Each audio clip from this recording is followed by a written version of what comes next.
Hello, everybody. This is the Better Late Than Never football talk with Beef and the Deuce. I am the Deuce. Beef, how you doing? I'm just over here being your adult babysitter. That's what right. I'm here for. And I desperately need it. So, start off. Let's just start off with Florida Bob. So, Florida Bob all last week telling me how Louisville's going to beat Miami in Miami. And I mean, he's crazy. He's out of his mind, right? It's not. They're not ranked. It's Miami. It's at home. It's a primetime Friday night game. Right. This is the guy that picks San Jose State. He picks Michigan State to beat Indiana. Columbus State Community College to beat whoever. Yeah. And this weekend he said Wisconsin was going to get 21 points. And this is the guy that's telling me that Miami is going to lose to Louisville. Well, guess what happened? We all know what happened. We do. The number one Heisman contender throws 4 interceptions and they lose. So I'm corrected. I'm eating a big dish of crow here. You're giving Florida Bob his roses. We're going to let Florida Bob party in Florida. Yeah. He's on the beach somewhere very happy, which he deserves to be. He's got his stuff going on there. I never would have thought of that. So that's it for Florida Bob. Congratulations to Florida Bob. Too bad he didn't put any money on it. Yeah, I was going to say, if he had put money on that, how much would he have made? You're the bet. How much do you think he would have made? He would have. It was almost 3-1, if I remember right. It was 3-1, maybe close to 4-1. Wow. But yeah, I mean, I lost my parlay. I have to tell you that much. I had Miami covering the spread, and I think I did something else. Yeah. Something or rather, and I got smoked. Yeah. And also, this is a comment and a warning to 60-plus-year-old people. You are not smarter than your cell phone. Do not try and outsmart your cell phone. It is not going to happen. Let's just say, just leave it at that. It'll be okay. You'll survive. You'll figure it out. No, I won't. I'll survive, but I won't figure it out. Okay, let's talk some football. Buckeyes beat Wisconsin. No, nothing strange about that. Give me your take on that, because it was just Wisconsin. They were on the second and third string, and they just looked awful, and they were. Oh, I mean, they're banged up on both sides of the ball, and it's going into this game. The likelihood of them winning was non-existent, I guess. Yeah. I think the biggest thing was if Ohio State was going to cover the spread, which they did easily. Yeah. But I think the takeaways of the game for me was, and I think we're both in agreement here, the fast start. I mean, we came all hot. Just boom. Boom. And then after the first quarter, it just came to a stop for a while. What happened there? Give me your take on that one. We didn't score again until the third quarter, right? Yeah, I'm not really sure what exactly, I guess, happened. We both talked about it, though. Yeah, it was just weird. I guess that's probably the best way to put it. It was just weird. Usually it's the opposite. It is start a little bit slower in the first, and then you just explode from second, third quarter. Mm-hmm. But I really liked the heavy pass offense. Mm-hmm. It was different. I think Sane threw the ball close to 40 times, if not over 40 times. Mm-hmm. Insane percentage, by the way. Yeah. I mean, just ridiculous. Yeah, he had threw for well over 300. I mean, it was almost perfect. Yeah. It was nice to see the wrinkle of West and Bo Jackson in the backfield. So you got some young studs in the backfield that are definitely emerging up the depth chart, which is always nice especially for our backfield. Carnell Tate's a freak. I mean, yeah. It's The tight end, that guy, he's Max Clare's great. he's good. Colonel Tate is not the wide receiver 2. He's just another wide receiver 1, which I kept seeing after Saturday. Yeah, it's like 1A, 1B, right? Yeah, it's a beautiful combination of size, speed, and then of course Jeremiah Smith's just a freak of nature. Yeah. Defense again. I mean, what else is there to say about Matt Patricia and that defense? Give another shutout. I called a shutout. It's Robert, see, there's your. I will give you your roses. Right. I hand the roses to you. It was looking iffy at the end there, but Robert and I called a shutout. So yeah. So I mean, there's almost the only negative thing that I kind of heard on Buckeye Talk this on the way home today was the special teams kind of needs to get going a little bit. The kicker is it's not ideal. No.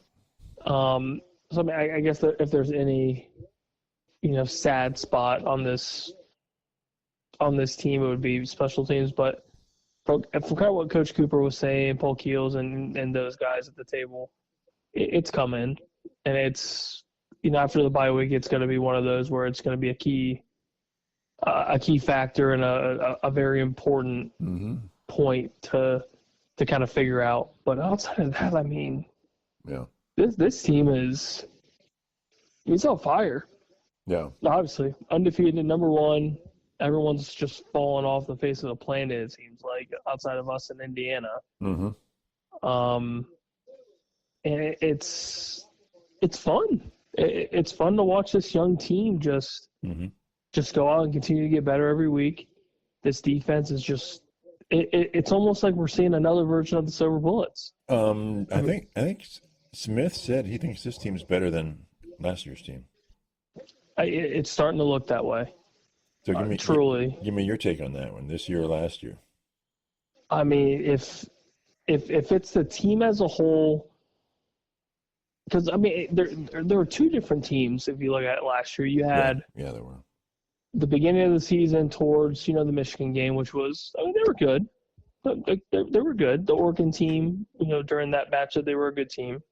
They lost to Oregon. But then you get the Michigan team, which was unheard of. And then you have the greatest team, it seemed like, in the history of college football during the CFP run. Yeah. And then you have the backfield with Judkins and Henderson. So, I mean, that alone is just an insane duo. But I think the emergence of Bo Jackson, Julian Sands is probably one of the best pure passers I think we've ever had. And that's saying a lot early on in his career. Yeah. And then the emergence of Carnell Tate, Jeremiah Smith's obviously been great. Max Clare's, a phenomenal tight end. This offensive line was kind of a question mark going in, and they're playing great. And then, like we've been talking about for this whole season, this defense is unbelievable. Yeah. And you can't say we haven't played anybody good because we have. Yeah. I'd be hard pressed to say that this team isn't better, and I'm starting to believe that they are, because last year's team was definitely great, but this team is really, really good. Yeah, it's a back-to-back natty. It's very tough. It's very, very tough. Now, I'm not gonna say it's impossible, but it's very tough. Yeah. Because Ohio State, especially with the young quarterback, but the passing attack is just so damn good. Yeah, but in Ohio State history, they've had some great teams, especially with Cooper, and they're going to roll. They're going to kill everybody, and there's always that one game that they just fall flat. Yeah, and what I'm worried about is the game. I think I'm going to believe it a lot more. I believe in it now. Yeah. By all means, I believe in it, but the game brings out an insane version of both teams. That's why it's the game, yeah. And Michigan is getting better. Michigan is improving. Yes, and Bryce Underwood is starting to gain a little bit of that confidence that has been, I guess, lacking Certainly last year. He wasn't there last year, but yeah. So I'm hard pressed to say that this team's not better, but I think I'll believe it a lot more come the last Saturday in November. Yep. So and if we do pull that off, then just all gas, no brakes. We'll see in the Natty. But you don't like the fact if we go undefeated, win the conference, we're going to get a bye week, and you hate the bye weeks. I hate the bye week. It definitely frustrates me, knowing like if we look into the future, which everyone always does. The bye week sucks. So that's the third bye week in your season, and as you all know, I hate how the routine's broken up.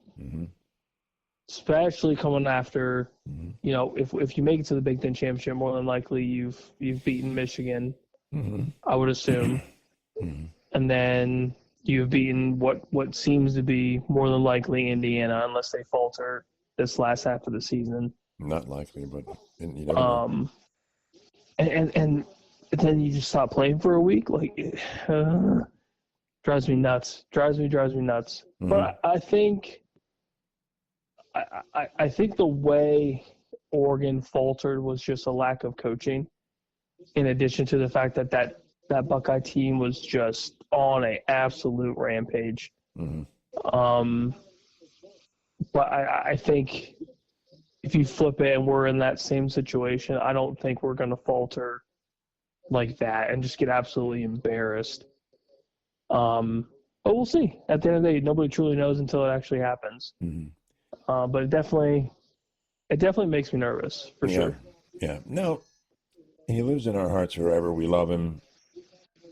Would you take Will Howard right now, or would you still go with Sayin? I'm loving what I'm seeing from Julian. Truly. I liked what Will Howard brought to the table. Yeah. I liked the leadership, the dual threat ability.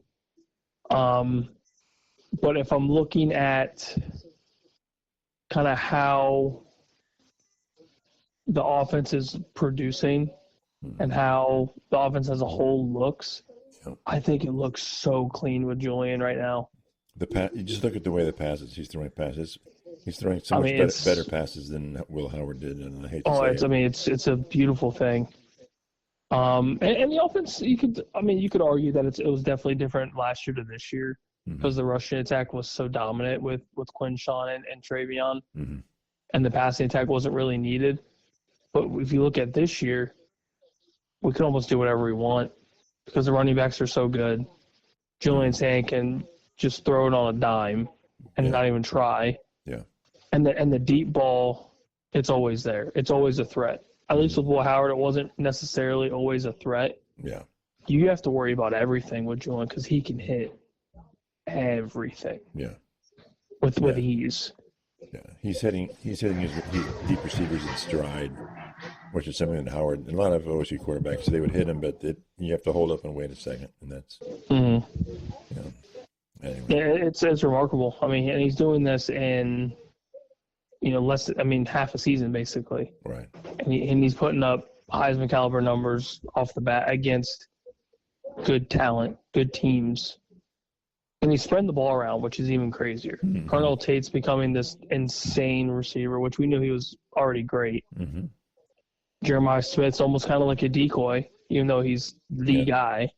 I'm impressed by how Smith will go over the middle anytime and take that ball, which is for a true national number one receiver, they don't like going over the middle because you're going to get hit. But he says, I don't care, I'll just take the ball and go. It happens when you're 6 foot whatever, pushing 220, 230. You're just a massive human, and you're faster than everybody else on the field. Yeah, I don't think anybody wants to hit him. I think that's the other issue. Nobody wants to get smoked by him. Yeah, but he makes that. I think I mentioned he makes typically as soon as he catches the ball, like in an instance, and you almost blink, he makes a little move, which helps him not get hit. It's like a little stutter step, a little side something step. that the defender's like, okay, I got him, and now I don't have him. So It's impressive. yeah, It's a nice little quick step, and then we'll see you. Yeah, goodbye. It's a great problem to have. This team is, I mean, they're elite. I don't think there's any other way to put it. This is an elite team. So Sayan now is number 2 in the Heisman, running apparently behind the Indiana quarterback. Give me your take on that one. Is that legit? The Indiana quarterback, I can't think of his name, but he is very good. I mean, stats-wise, Mendoza is balling. I mean, there's no other way to put it. He is slinging. I mean, I think he's got well into the 20s for touchdown passes. I think interceptions-wise, maybe he has 2. I'm not looking at the stats directly, but I mean, he's got the stats to prove his worth. And Indiana is undefeated, number 2 ranked team in the nation, and they just came off a massive win. Yeah, it seems and he looks good. He looks good in these wins. He never looks bad. Yeah, is maybe the difference that Indiana's more than willing to run up a score, where Ohio State days like, well, let's win big, but let's not just run up a score. And so it's a little bit different than mindset than Indiana's right now, which is when they're willing to put a 50 or a 60 burger on them. Yeah, and I think a lot of it is like, do these guys really care about the Heisman, or like care about these off-season awards? Who knows? Nobody truly knows if they do or not. I'm sure they care to some extent. I'm sure to some extent, yes. But I think at the end of the day, the culture that Ryan Day and Patricia and the staff have kind of put out there is, just win. Our job is just win. Yeah. And the bigger things that everyone cares about, they're down the road. Obviously, the championship, making it to the CFP, all that stuff. I think that's what they truly care about the most. So,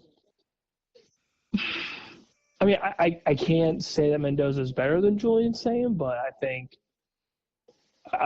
the race is definitely deserving to be as close as it is. Okay. Especially with the I guess heightened attention to Indiana, on top of how popular the Buckeyes are across the college football. I mean the world. I think it'll change a lot come Big Ten championship time, and kind of see where. I'd be curious to see where those odds go if OSU pulls off the win. I mean, I think Mendoza falls from that top spot if he ends up staying that long at the top. But I think Julian's got a great shot, obviously, to do it. Yeah. Okay. Anything else on the Buckeyes? They're on a bye week, so no action this week. Just get healthy. Get some rest. Just chill. Just chill. So, just for a second here, let's talk about Nebraska. Nebraska went into, Maryland? And I'm thinking, okay, they're going to win this game against Minnesota. Maryland. This past week was Minnesota. Oh, Minnesota. Well, who did Nebraska play? Oh, Minnesota. They played Minnesota. Minnesota, right. And I'm thinking, no, even in defeat, I thought, when I looked at Minnesota, I thought, well, that's a pretty good team. Well, that's a disciplined team. They don't have the talent level that OSU does, but they're a pretty good team. But I thought Nebraska was going to take Minnesota and really elevate them as to be 6-1, well up in the rankings there in the polls, and they just laid an egg. So is Nebraska legit, or are they good but not that good?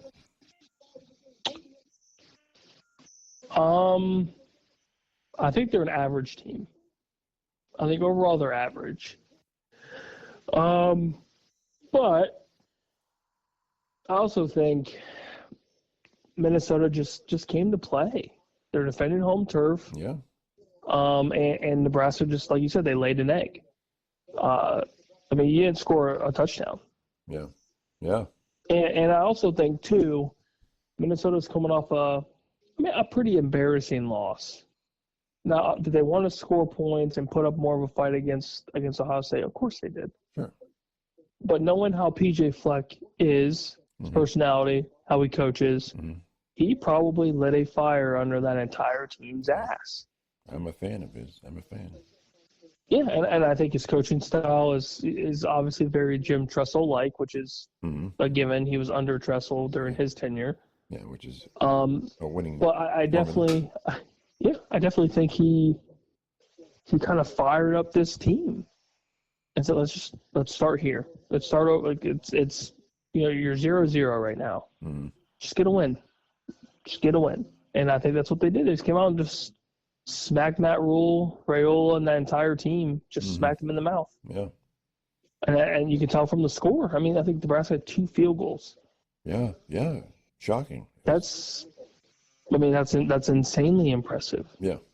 Especially for Minnesota, coming off again a bad loss, an embarrassing loss from PJ Fleck's words. And you want to insert some sort of positivity for the rest of the season, or else the season's a wash. You don't want that. You want to at least make a bowl game or do something positive. And I mean, they beat a ranked team, top 25 team at home. That's huge. Yeah. To me, I thought it was interesting when Ohio State beat Minnesota, and you had listened to Fleck's post game, and he said that we got our butts kicked. We got our butts kicked all the way, which is true, and no shock. But I sort of still liked the way Minnesota was playing and carrying themselves. And then the post game with Fickle was a defeated man, and like, I don't know what to do. He said, "Yeah, we got our butts kicked," which is true. So we got our butts kicked once, and we got our butts kicked again. But that Minnesota was clearly, and again because maybe they're just racked with injuries with Wisconsin, but clearly a better team and better coached team than Wisconsin. So what's the future of, and that's the question, of Mr. Fickle? Well, it sounds like the AD believes in Fickle and understands the nature of the problem. Nature of the issue is the injuries, and it's been injured quarterback each of the last couple years now. Yeah. So he's never truly had his team, and everyone knows how hard it is to play with a backup quarterback. There's very, very a small percentage of teams that have a backup quarterback that can lead their team to a couple wins, let alone compete in this insane Big Ten that it's been the last couple of years. So it sounds like they're in agreement, the athletic powers that be, the athletic director and Fickle, that he needs help. And that starts with funding. You need to give some sort of additional NIL funds to get competitive in the portal, in the NIL recruitment, however you want to consider it, for these incoming freshmen. He needs help. Well, okay. And Go ahead.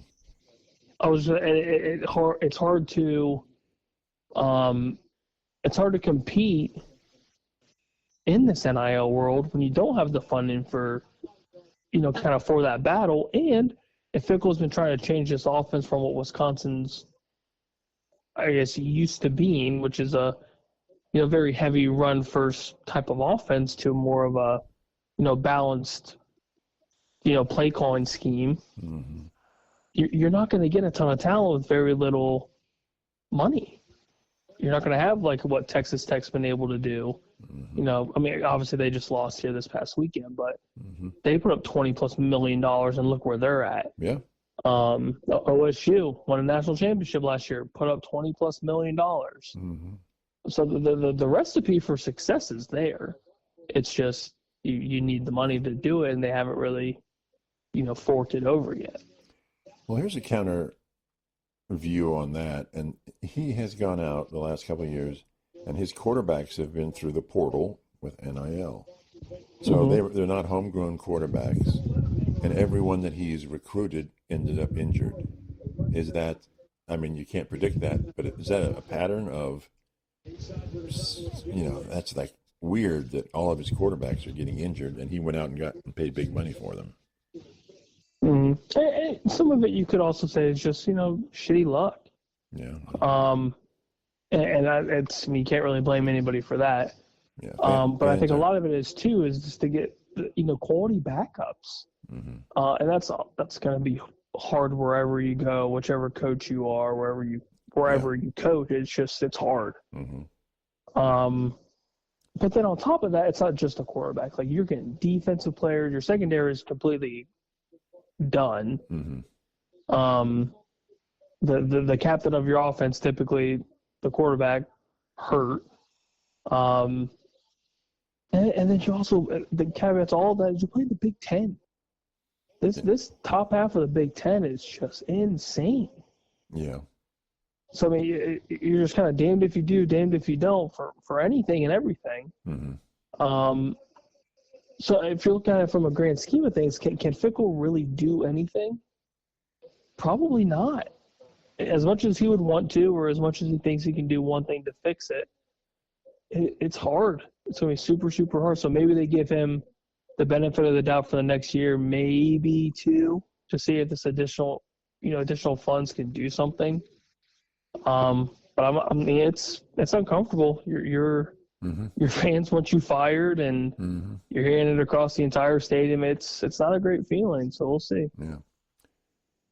Speaking of underperforming, let's talk about, we both picked USC to beat Notre Dame, even though we both admit that Notre Dame was probably on paper a better team. Mm-hmm. So Notre Dame won the game. They beat USC. Now, I would say that USC played a terrible second half, very sloppy. Oh, terrible, absolutely. And they almost reverted back to their previous years of can't tackle, can't do anything. They gave up the 98-yard pick six, and then they gave up a 100-yard kickoff return. That's 14. If those didn't happen, USC wins the game.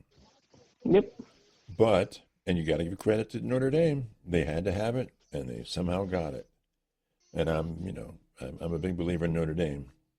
So, what's USC? Did they just have a hiccup, or I still like them, but man, that was just a relapse or something. It was definitely just one of those where it was in the rain. You almost think that Lincoln Riley thought that the offense could outscore Notre Dame's, and they were, it's hard to put a finger on it exactly, but I think Notre Dame and that rushing ability is just head over heels better than their defensive scheme. Yeah. And I think it really came down to, like we talked about prior to the weekend, just better coaching. Freeman just, I think, outcoached and outclassed Lincoln Riley in the second half. And that rushing attack for Notre Dame is the real deal. Yeah. I mean, they were gashing them. Yeah. I mean, it was Jeremiah Love, and it was the Price show. And he had a sprinkle of CJ Carr and just good defense from Notre Dame at the end, where when they needed something, they got it. Yeah, they forced a lot of unforced errors on USC's side. They're just ugly. Oh, just terrible play calling. Just terrible. You don't need to do, especially in the rain. That fourth you don't and one. need the. Oh, it's terrible. Oh, the fourth and one, and then you had the fake. What was it, the toss to the receiver and the whatever? I don't even know what are you going to call it. How about going north and south? Yeah, just run the ball. Yeah, yard. Less than a yard. Yeah, if you need it, just quarterback sneak it. It's shitty weather. Just run the ball. Yeah, yeah. Couldn't believe it. It was just bad. Trying to be too cute. It was just like you said, piss poor play calling, and Freeman just outcoached Lincoln Riley. That's all there is to it. Yeah. And Notre Dame's a hell of a team, though, too. I mean, they are. Even with 2 losses, even Joe Klatt has them in his top 10. I mean, they're a good team. They're a really good team. They're going to continue to get good, get better. I mean, it's coming. It's coming. Yep. Okay, speaking of top 10, it's our top 10, Beef and the Deuce top 10. You had it on X first thing Sunday morning.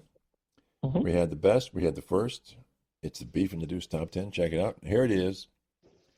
All right. and comment on it. And this mirrors exactly the top 7 of the AP. If you go to the top 7, it's exactly what we have. OSU, Indiana, OSU, of course. Indiana, because Miami lost. That's right. They just slid up, and they took care of business. Texas A&M, they won. They took care of business. Keep going. Old Miss lost. Then I've got Alabama. Alabama, look out for Alabama. They are on a mission.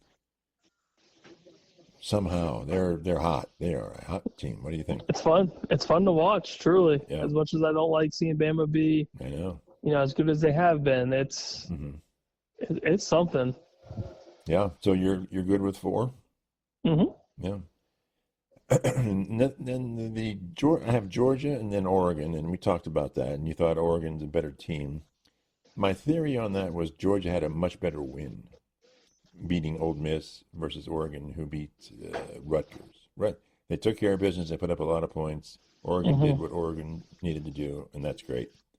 But Georgia beat a higher-ranked Ole Miss team, so I give them cred, and so I put them at 5. Perfect. Yeah, I am in agreement. I think that's fair. All right, then we got Oregon, of course. Georgia Tech, undefeated. And then veering off radically, but I'm a believer in it. You know this. I got Notre Dame. We got Notre Dame here at 8. The AP's got them down to out of the top 10 still. I think Clyde even had them at 9. So he's got them in the I'm top not mistaken. 10. Yeah. So what's are we missing something here? Do they know something more than we don't, or? Oh, everyone always does. Everyone always does somehow, some way. So is Notre Dame not a legit number 8 or 9? Let's say. I'd say they're a legit number or top 10. So I mean, I think anywhere in the top bottom half, 8, 9, or 10, I think is 100% fair. Okay. And then I picked again very different. We picked Oklahoma. I think they're bouncing back very well. They've got AP has them down at 14, I think. Are we just out of our minds here?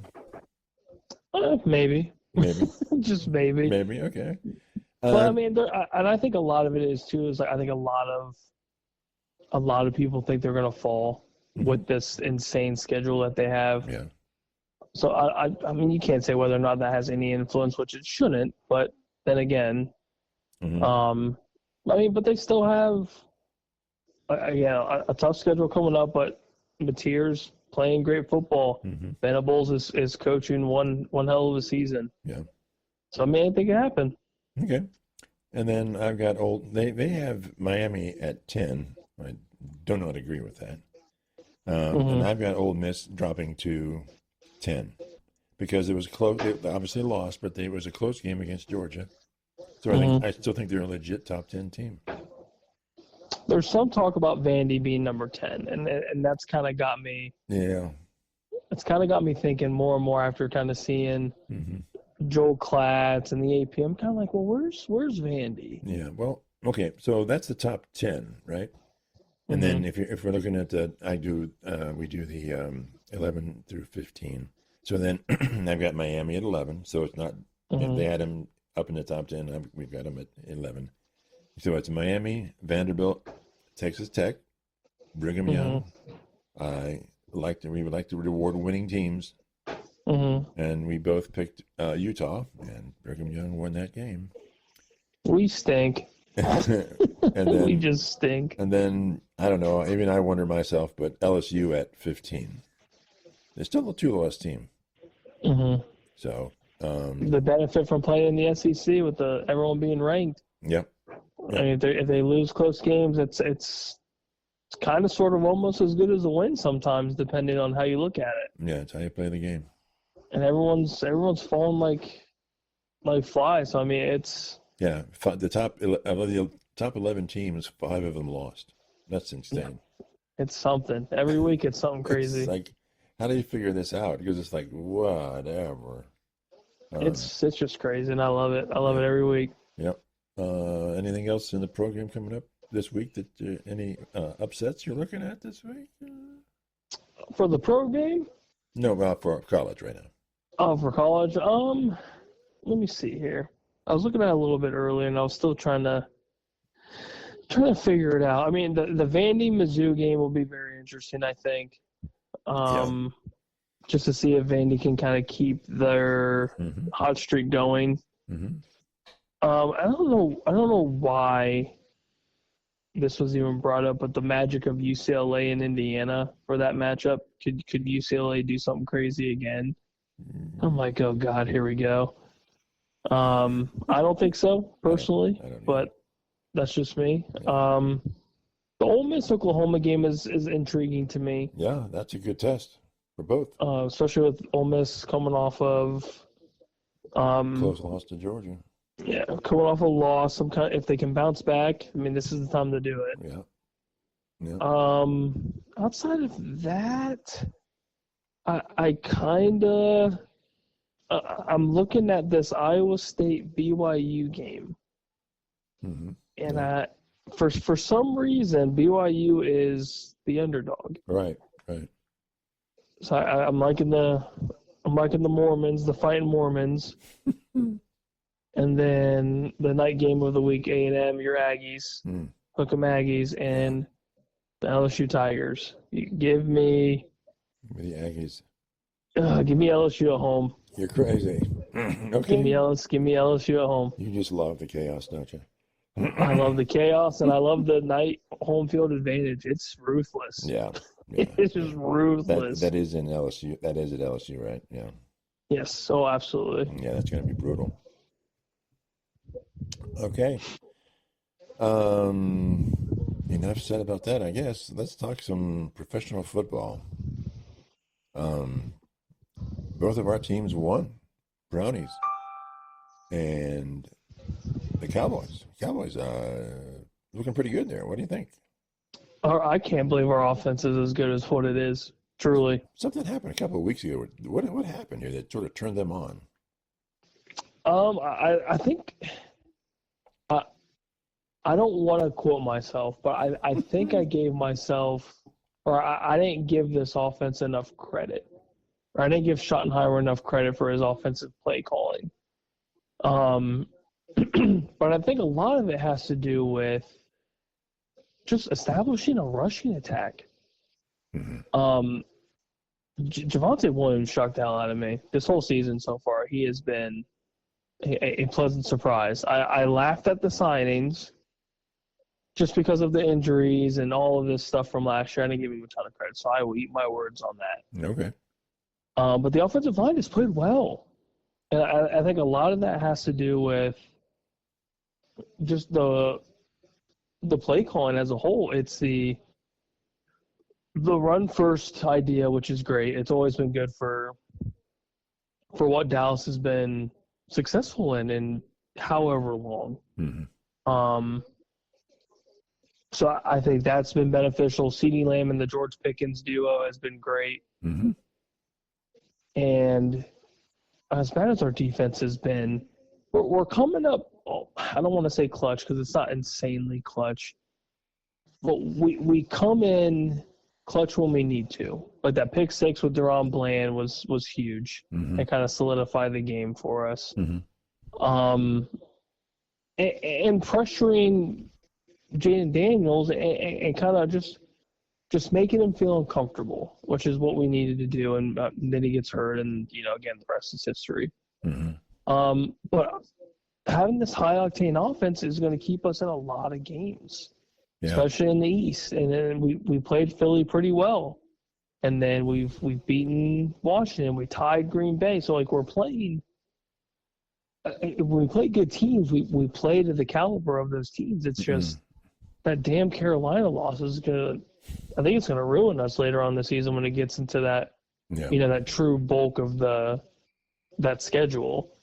But if the offense can keep humming and we can kind of sort of figure out some sort of defense with Eberflus, which I'm hoping with yesterday that defensive trend kind of keeps on going. Because I think he's a decent defensive coordinator. We're just bang the hell up on that side. Mm-hmm. But now we're getting overshown back, and they're starting to get a little bit of pressure and crumble in the pocket, which is good. So I'm hoping for something positive throughout the rest of the season. Mm-hmm. Okay, I agree. I will say, just to talk about the Steelers-Bengals game, do we need any more proof that the problem with the Browns was not Joe Flacco? It's offensive line, and it always has been. Always, and they're complaining about it now. Yep, it's always been the offensive line, because you can't blame whoever's under center for everything. Right. You just can't. And Gabriel hasn't played bad football, No. so you can't blame him for any offensive woes. Mm-hmm. It's the line. Yeah, it is. You can't. You need to give your quarterback more than a second to do something. Yeah.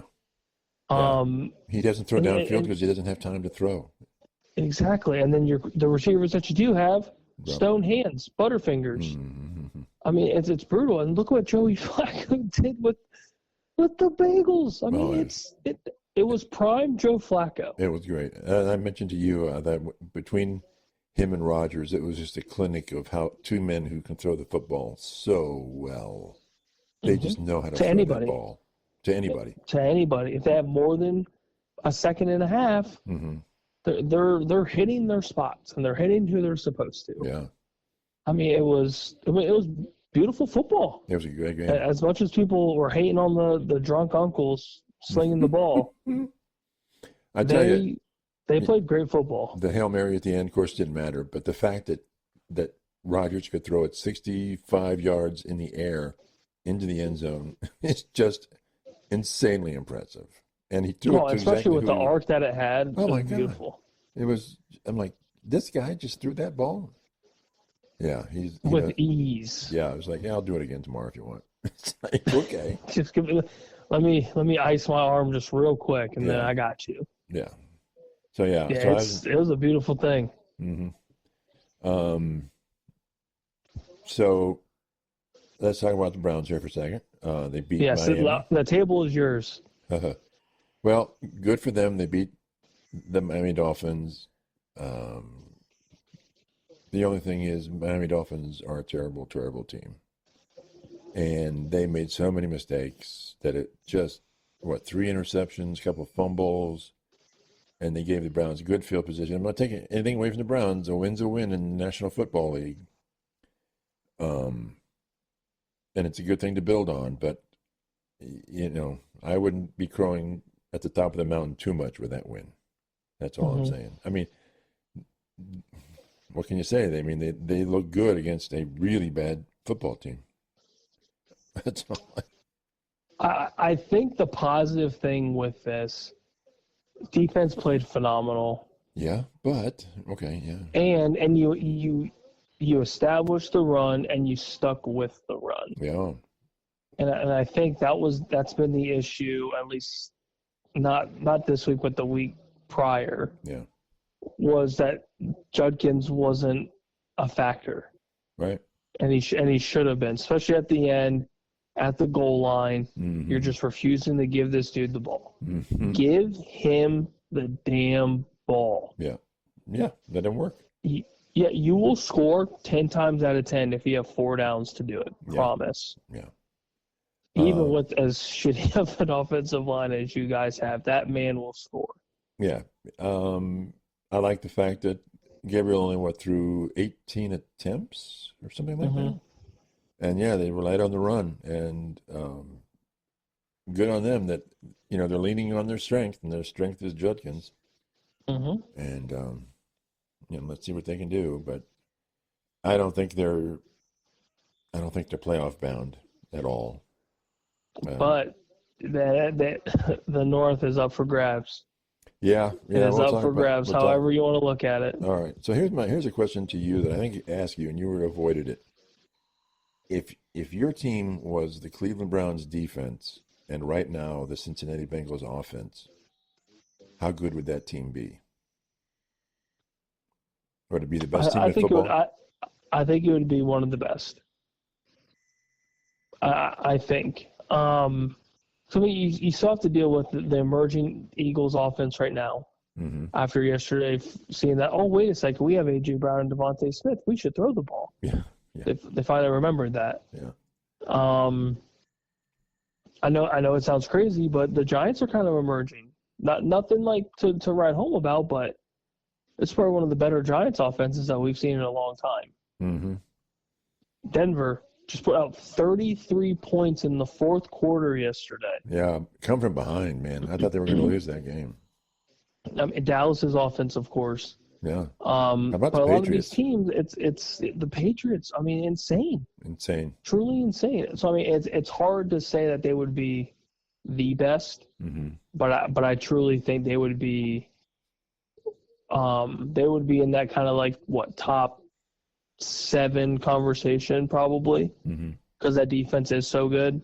And then obviously the Bengals offense we saw Thursday, if that has any indication of what's to look forward to before Joey B comes back, that's a pretty high scoring offense. Yeah, and they finally got the rushing game established a little bit with Chase Brown. Couple defensive stops, which was helpful. Yeah. But the offensive line played well for Flacco, and it gave him more than enough time than he saw in his entire tenure in Cleveland. It's amazing to see his linemen and other people on the team. They just rally to him. They're like, they care about him. And it's just sort of like, wow. I mean, guys that hasn't played with he's played with them for 4 days, and they're picking him up, giving him the fist bump, and they're like, yeah, we need you. We like you. We really love you. I mean, but I think that's part of who Joe Flacco is. He has that aura. He's just a good all around dude. Even Roger said, yeah, Joe played a really good game. He played a really good game. What are you gonna do? Yeah. What about the Cleveland defense? I'm hearing some rumblings from commentators that around the league, it's like, oh, we have to play the Cleveland defense. That's not a good thing. We really would prefer not to do that. And they have no choice because they're playing the Browns. But they simply have a reputation to not be messed with. And what do you think about that? I also heard that Garrett went to the defensive. Who's the defensive coordinator? Shorts. Yeah, and he went over in the last week and said, "Look, we need to blitz. We need to send people. We're not doing it." And what happened? They blitzed the hell out of them last week. Oh, they just ate them up. Yeah, just ate them up. So is that legit? It's a great problem. It's a great problem to have. It just sucks that your defense is going to be on the field so much because the offense is still trying to gain a little bit of traction, but it's trending in positive directions, I think. Yeah, and I think with the offense, with the line, just got to keep Judkins on the ground. It's easier to run block than pass block. So run block, right? And I mean, offensive linemen intrinsically don't like to pass block because you're just being passive and you're just waiting for someone to hit you. Where instead of the other way around, when you're hitting them. And when you get and I also think too, if you can utilize Junkins in more of a way outside of just running north-south, get him on the outside, get him in space, use some check downs, just have him with the ball. Yeah, that's gonna make everyone's job easier. It makes Dylan Gabriel's job a hell of a lot easier. Yeah, and then it opens up, the deep ball if you want to chuck it downfield. Yeah, the short to intermediate crossing routes, stuff like that. I mean, that's going to be huge for his development, let alone just your offensive development. Yeah, I also think that Cleveland needs to rely more heavily on their tight ends. They got some good tight ends. Well, Harold Fannon's a stud. Yeah. If once Njoku comes back from his injury, if he doesn't get traded. Yeah. I mean, there's talent there. Isaiah Bond is young and up and coming. Yeah, but no one's. You've got plenty. But their wideouts really. They don't have a one. They just don't have a Judy's. You need a true number one, and I'm hoping Mr. Connell Tate listens to this, and you can beg for his hopefully of landing somewhere in Cleveland. Yeah. Yeah, it's gonna be interesting to see where those. So do you think that Smith and Tate will now? Does Tate is he graduating then? Yeah, Tate will be good. Jeremiah has next year to play. Okay. And then he's eligible in 27. Okay. All right. So let's just talk about the breakdown of divisions here as we go. Steelers and Bengals have separated themselves from Baltimore and the Browns. So yeah, that's a wide open thing. Yeah, I think the Bengals can, when Burrow comes back, the Bengals will have a winning record. Yeah, I would say so because I think if I looked at it correctly earlier, their last 3 games insanely winnable. Yeah, and these next 2 are pretty. Yeah, they got they have the Jets, and then I think it's Jets, Bears is the next 2. Yeah, they can beat. And then they have a little bit of the North games. Yeah. And then the last chunk of games, the last 3 are pretty winnable. Yeah. Okay. Would you agree that it's basically that division is now it's just the Steelers and the Bengals? Yeah, and I think a dark horse could be the Ravens if Lamar comes back, but it doesn't sound like it's anytime soon. Yeah, they're digging a deep hole. But I mean, if Cleveland can get something figured out, I look for your Brownies. Maybe they'll make a little bit of some bring some heat. They may beat a few people, yeah. And in the East, it's AFC East. It's Pats and Bills, and then everybody else is 0. There's just nothing after those 2. And so, do you think Pats are legit? They're over the Bills in the rankings right now. I think they are. I think they are. It's the Drake May show. It's a variable show, and they're hot. It's variable. The turnaround is variable, right? I mean, that's the 100%. It's variable. 100%. You think the Pats will win that division? I think so. Wow. I think so. Something's up with the Bills. I'm not sure what it is, but something's up with the Bills. You know, they've been around for a while, right? I mean, they've been top dog for a few years. Mm-hmm. But yeah, so it's Pats and the Bills in that division. Colts. What you forgot to mention? The Colts. They're up 2 on the Jags, and it's basically the Colts and nobody, right? At least for now, yeah. I mean, the Colts are benefiting from a pretty easy schedule, pretty cake schedule. Okay. So we'll see once they play a little bit more of what kind of the middle upper tier talent. But again, all you have to do is win. Yeah. Yeah, that's what they're doing. So would you not say the Colts are legit at this point? I would say they're on the verge.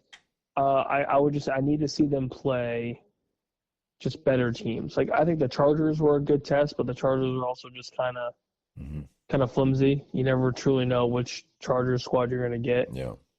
And their division isn't all that great. Right. I mean, the Jags just got absolutely destroyed. We'll see what Houston team we get tonight, and then. I mean, the Titans, I don't even know what to say about them. It's just bad. Let's just move on. That might be a worse situation than Cleveland's, than maybe the Jets. Who knows? Yeah. So, AFC West, talk about some teams. Got the Broncos, Chargers, and Chiefs, and then LA or Las Vegas is done. What do you see there? Broncos top of the division? I'm not surprised, but I think the Chiefs are getting hot at the right time. Okay. So I still think the Chiefs run away with it. But Denver's making it interesting, and I'm not completely sold on them yet, especially after the Giants game yesterday. Mm-hmm. That defense is kind of faltering a little bit. They need to get that figured out before too long. But I mean, the Chiefs are kind of looking like prime Mahomes from a couple years ago. Yeah. And now that they got Rashee Rice back, boy, oh boy, watch out for the Chiefs. Yeah. And the Chargers, Herbert, I got him. He's my fantasy quarterback, and he balled out. But he lost the game. They lost the game. Mm-hmm. He did. He threw for 4 something and Yeah, insane. 3+ score. I mean, he's got what it takes to be, an elite talent. But you need an offensive line. You need a rushing attack. Mm-hmm. You need a defense that can stop a nosebleed. I mean, there's a lot of factors that would help him to achieve that elite status and make this team better. But I mean, it takes a lot, and he can't do it all himself. Do you think Khaki Pants is up to the challenge? I think so. I think the injuries in the backfield definitely hurt him. Something's up with the defense, though. I'm not really sure what happened, but they're just getting gashed. I mean, the Colts just destroyed them. JT destroyed them. Yeah, it was brutal. So that's going to need fixed if you want to keep up in the West, especially with a hot Chiefs, a hot Denver team. Something needs to change fast. Yeah. Interesting, though. They're really tight, really tight. So, NFC East, is it still the Eagles' division to win? Yes, but I think the gap is a lot closer. Talk to me about the Commanders versus the Cowboys here. Well, Commanders are banged the hell up. I mean, they don't have a healthy receiving core at all. Young rushing attack with old Bill. So he just needs time, I think. But Jane Daniels he's hurt, he's banged up, especially now with the hammy. Who knows how long he'll be out? Yeah. And Dallas, like we were talking about, the offense is hot, and if any sort of defense can get figured out, Dallas is dangerous. I can't believe I'm saying it. So at this point, to me, I'm thinking the Cowboys are one place out of the playoffs. They're like the number 8 team. Is that legit? Because there's a lot of good contenders here in the NFC. Yeah, I think that's fair. Okay. I think they're definitely in the conversation. All right. Packers, Lions, Bears. Packers and Lions for sure. Are the Bears legit at that rate, or they've been getting lucky, or are they a legitimate contender? Because they're all like tied. I think the Bears are fortunate enough to have DeAndre Swift kind of coming out of nowhere the last couple of weeks and rushing the ball well. I don't think Caleb Williams has played terribly great. I mean, the Dallas game, he looked good. This past game against the Saints, he struggled. And it's kind of surprising that you struggled against, the Saints. Saints are pretty bad. But you won the game. That's all that matters. You won the game. Doesn't matter how you won, you won. That's the NFL, winning and losing. So I think the Bears are on the verge of becoming, a legit contender for the playoffs, not for anything else. The Lions are still Lions. Lions still look great. Yeah. They've had some tough losses, but they're still a Matt Campbell-led football team or a Dan Campbell-led football team. It's always dangerous. And the Packers confused the hell out of me. I know. They started off so good, and then now they're struggling to beat the Cardinals. And they lost to the Browns, right? Yeah, I don't understand it. Whatever's going on, it will not make sense to me. I refuse to have it make sense. Okay. So I don't know if it's Jordan Love. I don't know if it's defense. I can't really figure it out. They started so damn slow yesterday. And Jacoby Brissett's slinging. Him and Trey McBride just 1-2 punch. Yeah. It was a little surprising to me. So I don't know. Maybe it's just a bad couple weeks. But I'm not terribly impressed with the Packers right now. Yeah, but they're all tied up there. All right. It's the Buccaneers division flat out, right? Yep. Okay. Rams, 49ers, Seahawks, all tied up, 2 losses each. What's going on? I like me some Rams. You like the Niners, and you like the Seahawks. I'm liking what the Niners are doing right now with Mac Jones, which is crazy to say. Yeah, yeah, Mac Jones is impressing the hell out of me. He's impressing the hell out of a lot of people. yeah. A healthy Christian McCaffrey is the best running back in the league, without question. And if you have a healthy Christian McCaffrey, you have a chance to win any and every game. Yep.